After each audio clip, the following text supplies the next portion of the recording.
Welcome to the Baseface Network.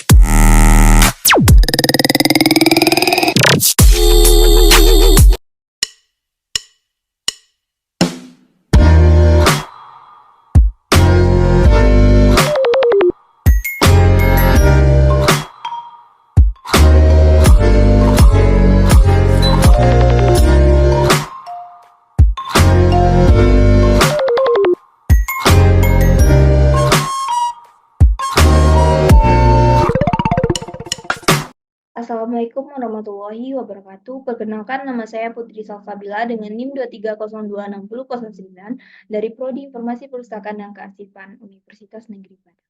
Baiklah, saya akan menjelaskan materi mengenai pengarahan dalam manajemen untuk memenuhi tugas ujian akhir semester dalam mata kuliah manajemen perpustakaan oleh dosen pengampu saya, yaitu Ibu Gustina Elianti, S.Hum, MIP.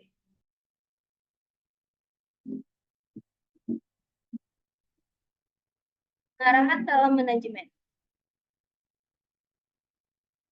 Pengertian kepemimpinan. Kepemimpinan adalah sebuah pengaruh. Jadi, kepemimpinan adalah kemampuan mempengaruhi, menggerakkan, mengarahkan suatu tindakan pada diri seseorang atau kelompok orang untuk mencapai tujuan tertentu pada situasi tertentu. Kepemimpinan juga disebut sebagai suatu seni dan ilmu mempengaruhi orang lain sehingga orang-orang lain tersebut timbul satu kemauan, respek, kepatuhan, dan kepercayaan terhadap pemimpin untuk melaksanakan yang dikehendaki oleh pemimpin secara efektif dan efisien. Dalam sebuah kepemimpinan terdapat sebuah seni. Seni kepemimpinan mengandung arti suatu kecakapan, kemahiran, dan keterampilan tertentu untuk mencapai tujuan orang-orang yang dipimpin. Yang kedua, ilmu. Ilmu kepemimpinan mengandung sebuah ajaran dan teori kepemimpinan yang dibuktikan berdasarkan pengalaman yang dapat dipelajari dan diajarkan. Kepemimpinan juga bersifat resmi atau formal leadership, yaitu kepemimpinan yang tersimpul di dalam satu jabatan atau posisi dalam organisasi. Kepemimpinan juga bersifat tidak resmi atau informal leadership. Kepemimpinan karena pengakuan dari masyarakat akan kemampuan seseorang untuk menjalankan kepemimpinan. Jadi, kepemimpinan adalah inti dari sebuah manajemen. Ini berarti bahwa manajemen akan tercapai tujuan jika ada pemimpin dan kepemimpinan. Gaya kepemimpinan. Gaya kepemimpinan terbagi menjadi tiga. Yang pertama, gaya kepemimpinan otoriter adalah gaya pemimpin yang memusatkan segala keputusan dan kebijakan yang diambil dari dirinya sendiri secara penuh. Yang kedua, yaitu gaya kepemimpinan demokratis atau demokratik. Gaya pemimpin yang memberikan wewenang secara luas kepada para bawahan. Setiap ada masalah, selalu mengikutsertakan para bawahan sebagai satu tim yang utuh. Pemimpin memberikan banyak informasi tentang tugas serta tanggung jawab para bawahan.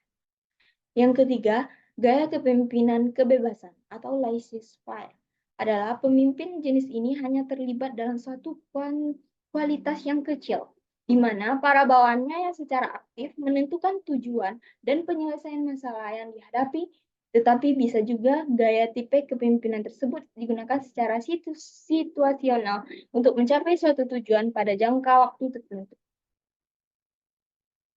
Cara seseorang memimpin, yang pertama pengarahan. Pengarahan dilakukan dengan cara memberikan informasi yang diperlukan, terutama yang berhubungan dengan masalah yang dihadapi bawahan dan karyawan. Yang kedua, pemberian perintah. Pemberian perintah yang harus dilakukan oleh bawahan dengan cara tertulis maupun lisan. Atasan harus dapat memutuskan, menyesuaikan kapan memberikan perintah secara formal dan tertulis maupun lisan, kapan atasan harus memberikan perintah yang harus dilakukan seluruh bawahan atau umum ataupun hanya bagian tertentu saja atau khusus. Suatu keputusan adalah suatu pilihan di antara dua atau lebih alternatif yang demikian. Pengambilan keputusan adalah Proses pengidentifikasi dan pemilihan alternatif-alternatif dapat berupa tindakan yang diperlukan dalam menangani suatu situasi tertentu. Penggerakan mengusahakan agar orang atau bawahan bersedia bekerja dengan antusias. Kegiatan yang perlu dilakukan oleh para pemimpin atau manajer yaitu yang pertama, usahakan adanya partisipasi dari semua pihak yang dipengaruhi oleh keputusan dan tindakan. Yang kedua, pimpinlah dan rangsanglah pihak lain agar mereka bekerja sebaik mungkin. Yang ketiga, motivasilah anggota-anggota. Yang keempat, lakukan komunikasi secara efektif. Yang kelima, perkembangan mereka untuk mengembangkan potensi yang ada secara maksimal. Yang keenam, berilah penghargaan dan bayarlah melalui usaha kerja mereka. Yang ketujuh, penuhi kebutuhan para pekerja melalui usaha kerja mereka. Yang kedelapan, revisilah usaha-usaha penggerakan sehubungan dengan hasil-hasil pengawasan.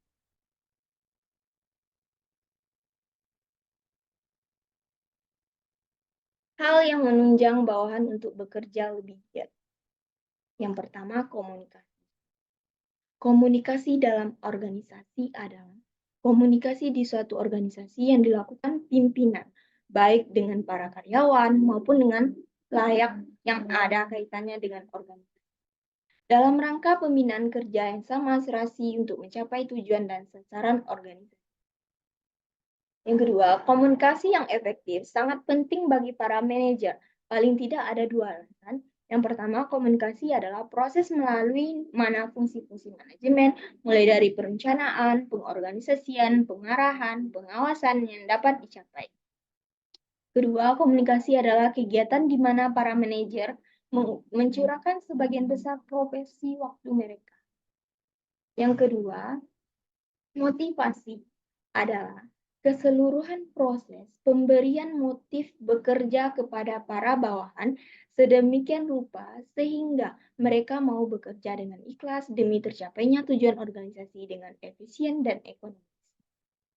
Komunikasi terbagi dua. Yang pertama, komunikasi verbal adalah komunikasi lisan atau tulisan menggunakan kata-kata. Contohnya, berbicara langsung, menulis surat, presentasi, membuat pesan suara yang melibatkan penggunaan kata-kata di dalamnya. Yang kedua, komunikasi nonverbal adalah penyampaian pesan dengan gerak-gerik, gerakan tubuh, ekspresi wajah, sentuhan, dan lainnya. Gerakan dan bahasa tubuh, kontak mata, postur, dan gerakan tangan. Motivasi. Konsep motivasi yaitu senang dengan pekerjaan, enjoy, berusaha maksimal, tujuan efisien. Jenis motivasi yang pertama positif, penambahan tingkat kepuasan, contohnya promosi, bonus, insentif, kondisi kerja yang nyaman, dan ergonomis. Yang B, negatif, menakuti, melakukan secara terpaksa, contohnya penurunan pangkat atau gaji yang dipecat. Jadi, kesimpulan dari materi yang saya sampaikan, pengarahan dalam manajemen adalah bahwa pengarahan adalah kemampuan untuk mempengaruhi dan memotivasi orang lain untuk mencapai tujuan bersama. Ini melibatkan komunikasi yang efektif, membangun hubungan, dan menciptakan lingkungan kerja yang positif. Saran untuk meningkatkan pengarahan meliputi mengembangkan keterampilan komunikasi, mempromosikan budaya kerja yang inklusif, dan memberikan umpan balik dan pengakuan secara terang. Baiklah, itulah hasil penjelasan materi dari saya. Saya sudah dengan Billahi Taufiq Wal Hidayah. Assalamualaikum warahmatullahi wabarakatuh.